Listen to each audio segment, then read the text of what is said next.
पुराने जमाने में जो राजा महाराजा होते थे वो कुर्सी पे नहीं बैठा करते थे। अगर नेहरू जी को आपने देखा हो खेलते हुए, मैदान में नहीं, बिस्तर पे अक्सर खेलते थे वो, उसको देखा हो तो उनके हाथ में एक गोल का तकिया होता था, उसे मसनद कहते हैं। जो गोल तकिया होता है जिसे लोग पीछे टेक लगा के बैठते हैं, उसे मसनद कहा जाता है। राजा महाराजा उसी मसनद को लगा करके सुल्तान अपना दरबार चलाते थे। इसका क्या मतलब है? जो आज साहिब मसनद हैं, यानी आज 1947 के बाद से जो इस मसनद पे टेक लगा के बैठे हैं, ये किराएदार हैं, मकान मालिक नहीं है। आया समझ में? अभी भी नहीं आया हो तो फिर समझा देता हूं। 1947 के बाद भारत की सत्ता हिंदुओं के पास चली गई है। ये सिर्फ कुछ दिन के किराएदार हैं, असली मकान मालिक तो हम हैं, क्योंकि हमारा बाप बाबर था, अकबर था, औरंगजेब था। ये कुछ दिन के लिए हैं, हम इनको खाली कराएंगे। इसी मुहिम में चल रही कहानी। वो शेर पढ़ रहा है, आप ताली बजा रहे हैं। तो आप शब्दों को समझें, भाषा को समझें, संकटों को समझें, लड़ने की तासीर पैदा करें। नहीं तो हम सिर्फ यही गिनेंगे कि हरियाणा में निकिता को मार दिया, दिल्ली में अंकित शर्मा को मार दिया। हम यही गिनती करते रहेंगे। और क्योंकि एक खामोश समाज हमेशा वो रास्ता ढूंढता है जिससे हमें किसी प्रॉब्लम को इनकाउंटर न करना पड़े।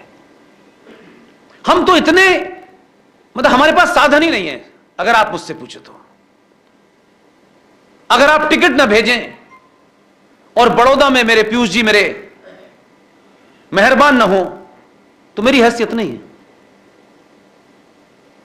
मैं तो चौराहों पे, पुलियों पे जहां मिल जाता हूं वहां बात अपनी कहता हूं। मुझे कोई फर्क नहीं पड़ता मेरे बारे में लोग क्या सोचेंगे, मैं अपने बारे में क्या सोचता हूं ये इंपॉर्टेंट है। मुझे किसी का सर्टिफिकेट नहीं चाहिए। मुझे लगता है कुछ काम मैं कर सकता हूं, मैं कर रहा हूं। इसलिए अपनी भूमिका को निभाने के लिए दिन हो रात हो, कल तो शायद 3 सभाएं थी, अब बताइए कितने उसके साथ कह रहे हैं 4 सभाएं थी। मुझसे कोई नहीं पूछ रहा है। लेकिन ये सभाएं अगर इसे करने से मेरे राष्ट्र के लोग जगते हैं तो दिन भर करूंगा, क्योंकि हो सकता है कि हम में से बहुत सारे लोग ना भी रहें। आपको कुछ चीजें हमारे जाने के बाद पता चले, इसलिए आपको चाहता हूं कि आप उन्हें समझें, लोगों को बताएं कि आज संवैधानिक तौर पर भारत की संसद ने ऐसे कानून पास कर दिए हैं कि इस होटल के मालिक पीयूष जी का यह होटल नहीं होगा। आपका अपना मकान आपका अपना मकान नहीं है। आप जब तक खुश हैं जब तक वो यहां तक नहीं पहुंच रहे। ऐसा संसद में कानून पास हुआ है। आप सरकारें बनाते हैं, बड़े बड़े नेता भेजते हैं, एक आध बार कभी उनको बुलाएं और टिकट मांगने की बात ना करके उनसे पूछें कि आपको हमने वहां भेजा है, आपके 5 साल हो गए, 10 साल हो गए, भगवान करे आप 50 साल तक रहें, लेकिन 50 साल तक हमने इसलिए नहीं भेजा है कि ये मंत्री रहेगा, ये मंत्री नहीं रहेगा, पेट्रोल कम होगा, सस्ता होगा, मेरी चिंता नहीं है। मेरी चिंता यह है कि आप सवाल पूछें, क्योंकि आप गुजराती हैं और गुजरातियों की ज्यादा सुनते हैं वो। आप उनसे पूछें कि 2013 में भारत की संसद के अंदर दोनों सदनों में एक कानून पास होकर रखा हुआ है। हो सकता है उसको भी ना पता हो, क्योंकि उस वक्त वो दिल्ली में नहीं था। यह जिम्मेदारी मेरी और आपकी है। यह पार्टी के उन एमपी एमएलएस की है जो पार्टी से आगे बढ़ के राष्ट्र की चिंता करते हैं। एक नहीं मुझे मिला, सबका मुंह बंद। सच बोलने में किससे डरते हो यार? किसको जवाब देना है मरने के बाद? किसकी अदालत में जाना है तुम्हें? अपने बच्चों के सामने झूठ बोल के जा रहे हो, अपने बच्चों को कंफ्यूज करके जा रहे हो। उनके सामने जो तुमने चुनौतियां खड़ी की उसका भी बोध नहीं कराना चाहते। उस बच्चे को बड़ा सिक्योर मकान, 50 गार्ड, 20 गाड़ियां, करोड़ों का बैंक बैलेंस, एक नहीं बचने वाला। आपके सामने की घटना है। जम्मू कश्मीर में 2500 कश्मीरी हिंदू पंडितों को जब मारा गया था, उनके भी 100-100 बीघा में सेब के खेत थे। बड़े ज्ञानी थे, बड़े बड़े लर्नड लोग थे। कश्यप ऋषि के वंशजों को 7वीं बार उनके साथ यह हुआ। हमारी आंखों के सामने हुआ। 47 का 21 लाख लोग मरे, मैंने नहीं देखा।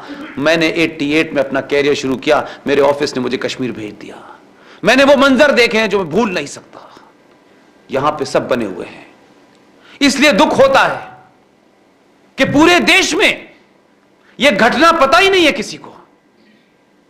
हम इतने खामोश लोग हैं और वो इतने तेज लोग हैं। आप कहते हैं पढ़े लिखे नहीं है, बेचारे गरीब हैं, भूखे नंगे हैं, स्कूल नहीं जा सकते। अजरबैजान में क्या हो रहा है उनको पता है, निकारागुआ में क्या हो रहा है उनको पता है। आपको अपने देश में नहीं पता।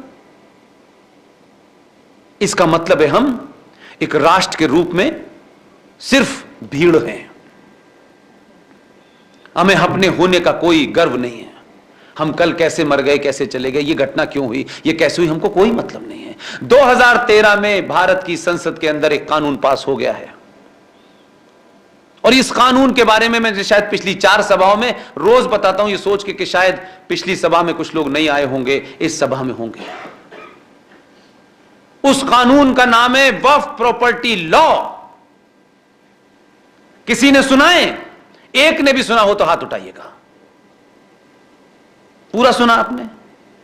कहां से पता चला आपको? विष्णु जैन, इनको मेरी और विष्णु जैन की बातचीत से पता चला है। चैनल पे सुना। कब सुना? 2-3 महीने पहले। 2013 की घटना 2021 तक सुरेश चौहान ने बताई आपको। आपने क्यों नहीं जानने की कोशिश की? क्यों आपका इंटरेस्ट नहीं है कि मैं इसको जानूं? क्यों आपका इंटरेस्ट सिर्फ इसी में है, जीएसटी में, इनकम टैक्स में, पेट्रोल में, आटे में, दाल में, चावल में? इसके अलावा इसमें क्यों नहीं इंटरेस्ट है? इसलिए मैं कह रहा हूं ये बात। कोई और जिम्मेदार नहीं, हम जिम्मेदार हैं। हमारे बड़े जिम्मेदार हैं। ये बच्चे जिम्मेदार नहीं है जो यहां यंग बच्चे बैठे हुए, क्योंकि हमारे घरों में ये बात ही नहीं होती। हमारे बड़े घरों में तो बात होती है कि सीओ कैसे बना जाएगा, अमेरिका में कौन सी यूनिवर्सिटी में पेपर भरा जाएगा। 2013 का वक्फ प्रॉपर्टी एक्ट जो 1922 का था, उसे 1956 में अमेंड किया गया, उसे 1995 में अमेंड किया गया और 2013 में मनमोहन की देखरेख के अंदर भारत की संसद में एक कानून पास हुआ। उस कानून के तहत आपने वक्फ बोर्ड का नाम तो सुना होगा, वो सुना है जी? अच्छा, वक्फ ये इस्लामिक एक शब्द है, ये प्रॉफिट के जमाने से शब्द है। वक्फ माने किसी को वसीयत कर देना, राइट? 2013 में इस कानून ने क्या कहा है, आप पे, मुझ पे, सब पे लागू है। उत्तर प्रदेश में लोग त्रस्त हो गए हैं, लेकिन अभी उनको यह नहीं पता चले बीमारी आई कहां से। 2013 में भी संसद में कुछ राष्ट्रवादी तो होंगे, ऐसा तो होता नहीं एक भी ना हो। सरकार, पार्टी, ये राष्ट्र से बड़ी है क्या? ये तो नहीं है ना राष्ट्र से बड़ी। पार्टियां तो रोज बनती हैं, बदन टूट जाती हैं, सरकारें चली जाती हैं। मेरी और आपकी जिम्मेदारी क्या है भाई, कि अगर पार्टी के लोग नहीं बताएंगे, कोई एमएलए एमपी नहीं बताएगा, तो हम भी अपना मुंह सी लेंगे।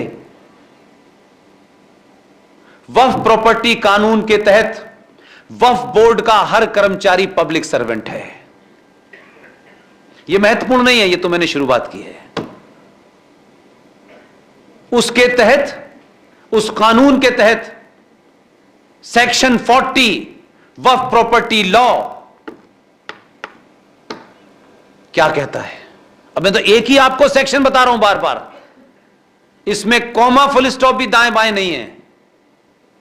सेक्शन 40 यह कहता है कि वक्फ बोर्ड के 2 जाहिल मुसलमान, छोटे भाई का पजामा, बड़े भाई का कुर्ता, वो आए और उनको ये 40 ये कहता है, उसमें ये शब्द लिखा हुआ है। मैं कोई शब्द में ऊंचा नीचा भी नहीं करना चाहता, ताकि कल कोई आप बताएं तो कैसा पुष्पिन साहब झूठ बोलते हैं, ये नहीं सुनना चाहता। मेरी कोशिश है कि जो भी बात मैं कहूं, आप उसको जब तीव्रता से सामने रखें तो लोग ये कहें कि ये तुम्हें किसने बताया। तो आप मेरा नाम लें न लें, लेकिन बात आपकी सच होनी चाहिए।